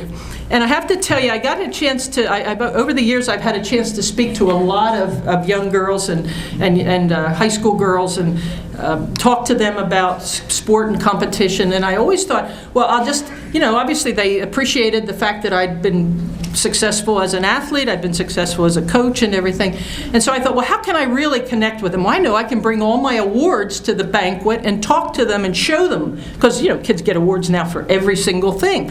And so I thought, but geez, well, how will I get them all there? And then I realized all I had to do was put it in my pocket, because this is the only award in the 3 years of high school field hockey, basketball. No, we got letters, but this is the only award, and this is the Edgar S. Garman Award. And some of you, I don't know if Mike Randler's here, but he got the boys award when we graduated. But I've had that all these years, and this is the award, and this is a very meaningful award to me. And when I went to college, all my life I was going to go to Westchester. 7th, 8th, 9th, all my friends, all my teachers went to Westchester. I was accepted, ready to go. And B. Holman, whom I mentioned, had already left Coatesville, gone to Lower Dauphin up near Harrisburg, and really was one of the most influential people in my life. In fact, changed my life like no person on the earth did. Because she called me after I'd been accepted at Westchester. I was still a senior here. And she said, I'm going up to my homecoming. You want to come up to Harrisburg and ride up with me? And I said, sure. And I did that. Drove up to Harrisburg, went home and told my parents that's where I want to go to school. And it changed my life like that. And how different it would have been probably had I stayed nearer home, had I gone to Westchester. Many great friends, wonderful people. We were talking before the dinner about people like Eleanor Taylor, who really inspirational people. But I went a different direction, and it took me away from this area. But B. Holman was really very important. There was another person, another teacher that I had here at this school. First, I should tell you that my 2 great passions in life were the love of history and even politics sometimes, and also sport. And so it won't surprise you when I say that one of the most memorable people in my life, and I got a chance to sit down with him and tell him that a couple of years ago, was Ross Kershey. And And if you think I'm going to stand here and tell you he was a great teacher and he was a great coach and he was a great... Yeah, I am. Because he was. And the lessons that he would bring into the classroom after a contest that he would talk about were so instructive in terms of living life and in terms of, you know, he almost ruined what I was going to say when he talked about getting that technical foul, because he taught life, he taught lessons about ethics and commitment and dedication and focus and all of those kinds of things that were personal conduct and standards. And they were things that I look back on when I coached. Literally, when things would happen and I would have to make a tough decision, I thought about lessons that he taught, and those were the things that were instructive to me. And the third thing I'd like to just recognize is Coatesville High School itself. When I left here, the lessons that we learned prepared me for college. I went away from here, I could write, I could speak, I could debate, I could take a position and stick with it. I mean, we learned, the great classes that we had where we had debates and political issues and things like that. I mean, there were things that really did prepare me for life. And I came across a lot of people along the way who weren't as well prepared. And so that has been the legacy of Coatesville High School. Max Stuber, God knows. And you remember how Mac would always say, God knows, and then go right on. And every student that was in his class would say, well, God knows that, whatever it was. But it was a sign of loving him. I just want to thank you all for the things that so many of you have brought to this, and for doing this wonderful thing, and for recognizing other young people, as well as some of us. Thank you for not putting me in the old timers, by the way, but I think I could do that. But just one last thing I want to say, and this is a Xerox of my senior yearbook page in my yearbook, and there's just one of those awful inscriptions, you know, those inscriptions that we all write, and then you look at it later and go, who is that person? But this one says, rarely does a person have all of your talents and abilities, Sharon. Don't waste them. Ross, I hope you think I didn't.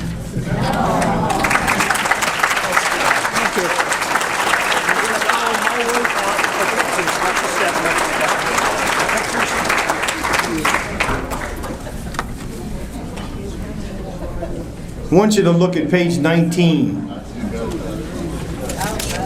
Page 19. That's a mean face right there. Al Black, come on down. Al probably said, look mean.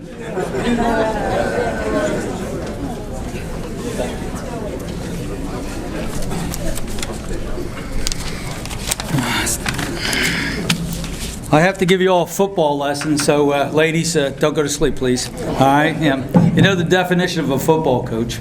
He's smart enough to understand the game. He's dumb enough to think it's important. All right? So I got to talk to you a little bit about football, because Greg Blackwell was a guard for us. And people only remember quarterbacks and running backs and wide receivers. But Greg was an outstanding guard. And I have to give you a couple football analogies to explain the meaning of Greg. So just stick with me for a minute or two. It won't take long. All right? Greg, when he came to us at Coatesville High School, he was a real Renaissance man. He was an A student. He was probably the most intelligent player that I've ever coached. And I started coaching in 1958. So I've been in coaching for 7 decades, and I've never had a football player smarter than Greg was. And so just to give you an idea, when we put our football team together each year, we go through a personnel selection thing. And so as we organize our offense, number one, we find a kid that can throw the football. He's the quarterback. Right, Carl? Wake up. Okay, thank you, Carl. Okay. And then we find a kid that's fast. He's the tailback. Right, Mark? Okay. All right. Then we look for the football players. All right. The next position, if you can remember back when I was the coach, the next position was so important, was the pulling guard. he made our football team because he had to be our best all-around athlete. He had to be intelligent, he had to be quick, and he had to be tough. Greg fit that to the T. Now, the year before I came to Coatesville, I had a very good football team, and I had a pulling guard who was outstanding. And going into that season, we had a great tailback coming who died. And then the backup, who had started the year before, got hurt and was out for the season. So before our first game, we ended up with our third string senior tailback. We had no intention of putting this kid on the field, but he ended up being the tailback. But at the end of the season, he was first team All-State, averaged over 11 yards a carry, made Sports Illustrated. Without that pulling guard in front of him, he wouldn't have been anything anywhere. The pulling guard is what made him. Now, when we got Greg at Coatesville, all right, we had the same situation. We had a pretty good football team, but we had a tailback who was very average, and he was not going to make much of anything. When Greg got done leading him on the option, he ended up setting the Chestmont record for most yards per carry in a season. I don't know if that record still stands, but it was Greg that did it, not the guard. And everybody sitting in the stands, look at that kid scoring those touchdowns. There was the man that made it all happen because of his great skills. Now, another thing that about Greg was how important he was to the colleges, because he was very heavily recruited. You see his little bio in the program. Well, going into Greg's senior year, the coaches at the Naval Academy invited me to work at their summer football camps. Now, when I got there, I was the only high school coach along with the whole Naval Academy staff. I'm thinking, man, I am really cool. You know, like, look, I've reached the big time now. Well, I wasn't long when I got there. They didn't want me at all. They were shilling me to get Greg to go to the Naval Academy, right? And they were recruiting 30 kids. They didn't have 30 other high school coaches there. They had one guy, because that was the guy that the Naval Academy wanted more than anybody else that year. Of course, we know that Greg did not go there, but just a point how valuable that other people saw him to be. Now, this is probably the best part about Greg. We did a drill in practice on a regular basis, which we called a shedding drill. And what we do is the defensive end will line up, and then we'll line up 3 players who will attack him in the staccato fashion. And then after that, there's the ball carrier. So what he has to do in a quick order would be to take on the blocker, get rid of him, and then the second one and the third one, and then he form tackle the ball carrier at the end. So I'm watching Greg do this drill. The first kick comes, Greg knocks him down. The second kick comes, Greg knocks him down. He doesn't knock him back, he knocks him down. He knocks all 3 kids down. Then he goes and picks each one up and tells them what they did wrong. Hey, that's a very rare human being, I'll tell you that. So that's the type of person. He was intelligent, he was tough, and he was compassionate to the other people on the team. I mean, I think he may be one of the best all-around athletes we ever had come out of Coatesville. You know, you look at his bio, what he accomplished, right? He was, his sophomore year, he was the 5th highest vote getter for guards in the Chestmont. His junior year, he was all Chestmont. His senior year, he was all Chestmont, all Philadelphia area, first team All-State, and was selected to play in the Big 33 game. And as we know, I think Coatesville, we've had 8 or 9 Coatesville athletes in the history of the school play in the Big 33 game. So that was the quality of Greg as a football player. But Greg was also a 2-year starter on our basketball team. He was the center on the team that went to the Eastern Final. He was the center at 6'4", not 6'8" or 6'9", 6'4". His senior year, he was the center again, and we won the Chestmont Championship. And as Coach Kersey told me, the Phoenixville coach came to Coach Kersey at the end of the season and says, Greg Blackwell was the best basketball player in the Chestmont League, and that's why you guys won the championship, because of Greg Blackwell. Now, he also ran track for us. Besides being an all-state football player, an all-Chestnut League basketball player, first team, and also one of the top students in our class. He also was one of our runners on our mile relay team that won the Chestnut Championship. Now, you can't ask much more from an athlete to accomplish all those things. And of course, when he left us, he went to Duke University, was a 4-year starter as a defensive end at Duke University. So I'd like to present to you now Greg Blackwell, maybe one of the finest athletes I've ever coached.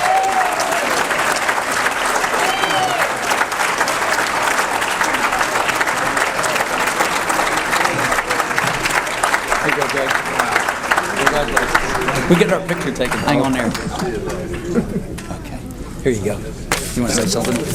Wow, what an introduction. It is truly an honor to be inducted into the Coatesville Hall of Fame with all the great coaches and athletes that have come out of Coatesville. Donnie Lawrence, Ross Kershey, Dave Rohde, Chuck Carroll, Harry Lewis, Mr. Smith, Mr. Rissell, Al Black, and all my former coaches. I appreciate your leadership and all that you have done for me, molding me into the person I am today. Coatesville's athletics were a part of me since playing in the Midget Football League when I was younger. Mr. Black, you were in my eyes the most caring, hard-working, dedicated coach who never settled for second and always wanted your teams and players to be the best and drove us to be successful. I remember the 110% Club, the rewards for the players of the game, the thorough film sessions, the smorgasbords for being high achievers,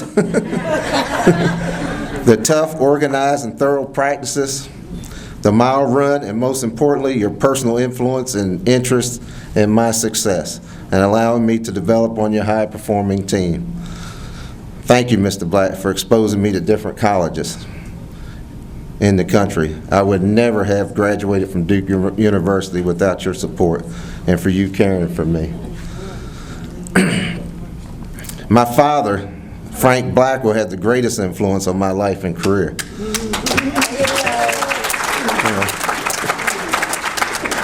He allowed me to play basketball, run track, play football. He absolutely loved Coatesville sports. It was his life. He loved my coaches and loved the Coatesville teams. Thank you, Dad, for encouraging me to play sports. Coming to all my games, never missed a game, even rode his bike to some of the games. And for raising me to be a man. If he was here today, he would be very proud. I want to thank my family for your support, my brothers, nephews, cousins, Jackie, fiance, and just thank you, everybody. I appreciate it.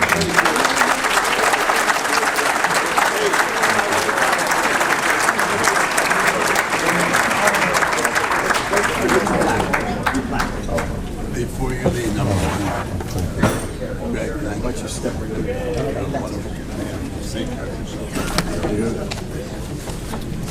You're going to follow her right out. A 2009 inductee. This guy grew up near South Brandywine School, up in Towerville, and that's Chuck Carroll. And then from Kingsway Drive in Thorndale, we got Danny Jones over there somewhere. Danny. The Mount Airy section of Philadelphia brings our last year's inductee, Bill Richards. Billy's around here somewhere. And Marty Connor ends up at the 700 block of East Lincoln Highway. All right, Zeke, you're up, boy.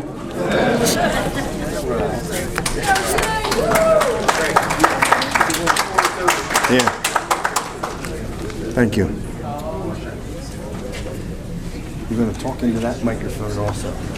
Make it short. Kick your ass. Get the hell out of here. Right here, you're going to talk into that microphone too. That's it. I'm back again. 2 years ago, we inducted Donnie Lawrence, and for all of you who don't know, he passed away this past August. So, pay our respects to Mr. Lawrence. As a coach, I will miss him. He was my brother. So, Donnie Lawrence.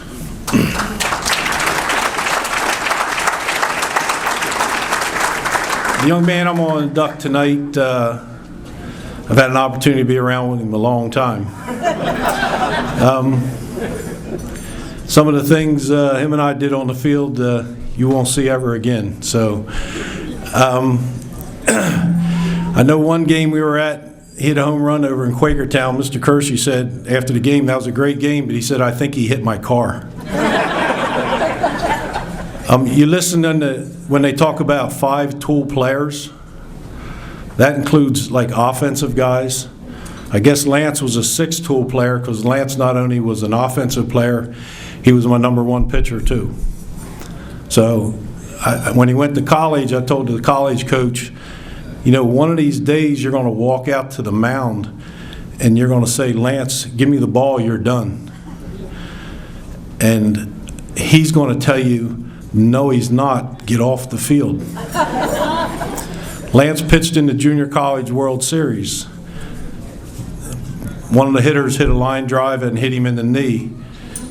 The doctor and the coach came out and said, this young man has to come off the field. Lance stood up and he said, I'm not leaving.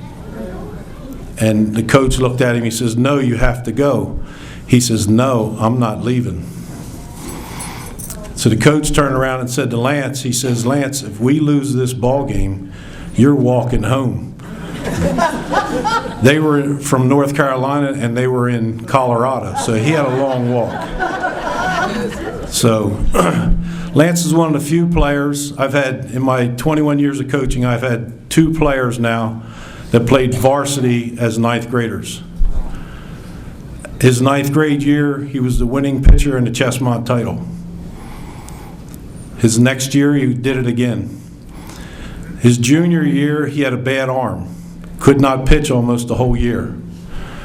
He did therapy, did a whole bunch of stuff, got himself ready.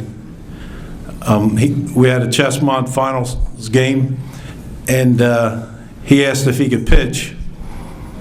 And I said no. My assistant coach at that time was Robbie Gill. Robbie Gill said, let him pitch. So I let him pitch. The first inning, they got 3 runs. I looked at Robbie, said, thank you. They got no more runs after that. As a coach, when I walk out to the mound, I love to have somebody stand there and say, Coach, I can do it. I've had some guys where I walk out to the mound and they sort of just throw me the ball or say, Coach, get me out of here. I walk out to the mound and the Bulldog said, no, I'm not leaving. I'm finishing this thing. I started it. I will finish it. To me, that's what Coatesville is all about, the Bulldog attitudes. We're a hard-working town, blue collar. We come to play. And my saying that I said to the kids every game before we play is, you don't put the red and black on the play, you put it on the win. And that we did. Tonight, we'll induct Lance Singer.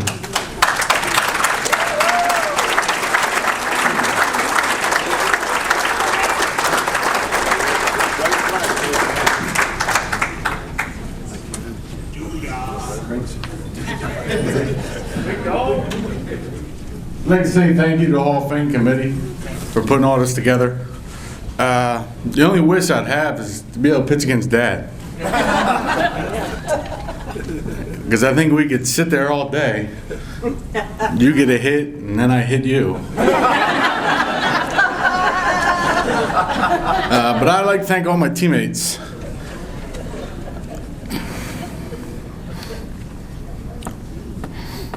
Take your time.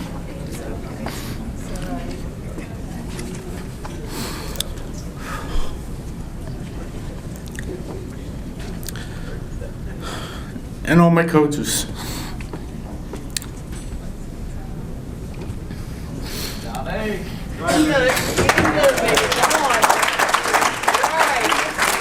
Starting with Donnie, going to Dad, and Robbie Gill. Thanks to the GM, which is my mom. She would always come to me and say, why'd you swing at that pitch? Why'd you throw a ball? Why'd you overthrow the guy at first? Thanks, Mom. Thanks to all my family, my beautiful wife.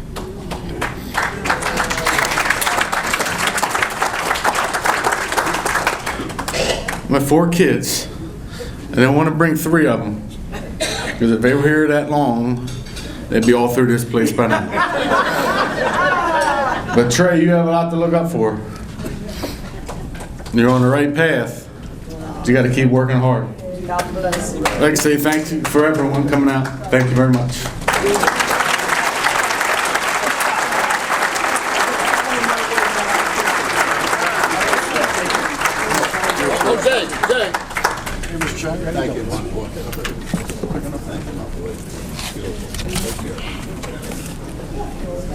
The exam was a fill in the blank. Last question on the thing was, Old MacDonald had a blank. Now Bubba was there and he's kind of figuring it out. He looks up at the prof and the prof's not looking and he taps on Tiny's shoulder in front of him. He goes, Tiny, what's the answer to the last question? Tiny turns around and says, and Bubba, everybody knows. Everybody knows it's farm. Oh, yeah. Kid picks up his number 2 pencil and then goes, hey, Tiny. He said, how do you spell farm? Tiny goes, oh, man, you are dumb. It's E-I-E-I-O. Did you see that one coming? Nobody saw that coming. Dominic, come on down.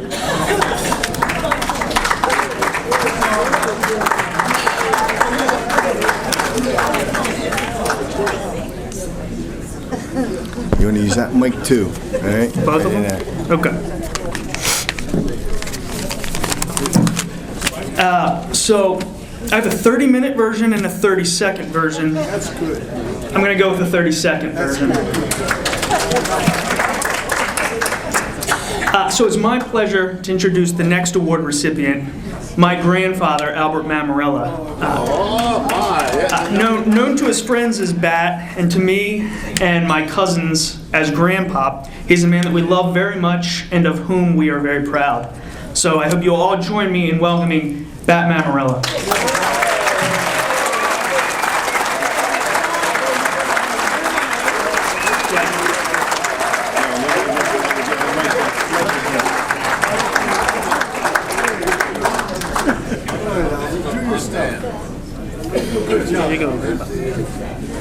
Get right here.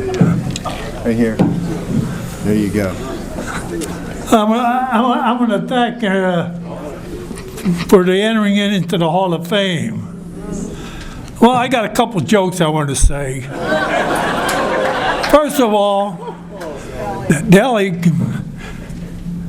back in 1942, we went to see Penn State and Pittsburgh play, and Delhi went to Pittsburgh.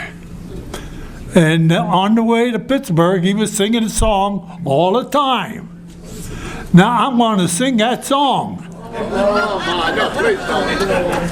Okay?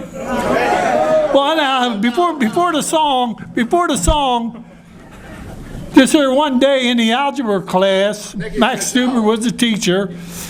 Chesko come up there and knocked on the door, and he wanted to say, Daly wants to see Bat. He said, I'm sorry, Bat's not here. He said, that's Bat right there.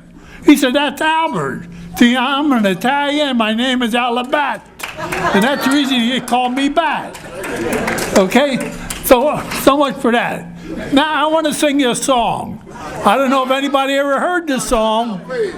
Daly sang this song all the way to Penn State when we were going to college, going to watch a game. Now I'm going to sing the song.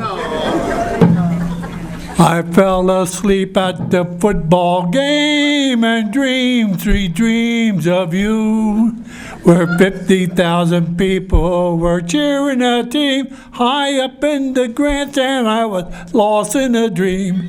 I don't know who won the victory, it's all the same to me. While they yelled, Varsity, don't let him through. There I was, fast asleep, dreaming of you. And if it hadn't begun to rain, I'd still be sleeping at the football game. Very good.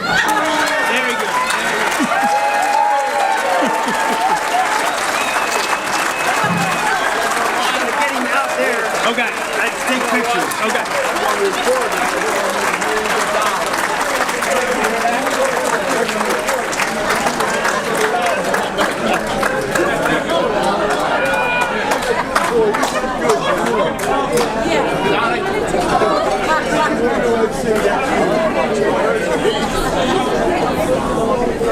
Sinatra still lives. Okay, please record that. That's a man. Oh, it's in there. Okay, guys, keep in mind two things. Number one, 3CTV. It's on page 20. You'll be able to watch this whole episode again at your leisure, as well as our website, and it's on the back of the program. Just Google this particular website. It'll take you there. You'll be able to link it on. We're in the 2011s now. You'll be able to link on this and watch this program again, as well as looking at all of the Sports Hall of Fame people. Guess what? It's 9:30. What did that? Oh, wait a minute. I'll get somebody. Oh, Lord. You remember. No.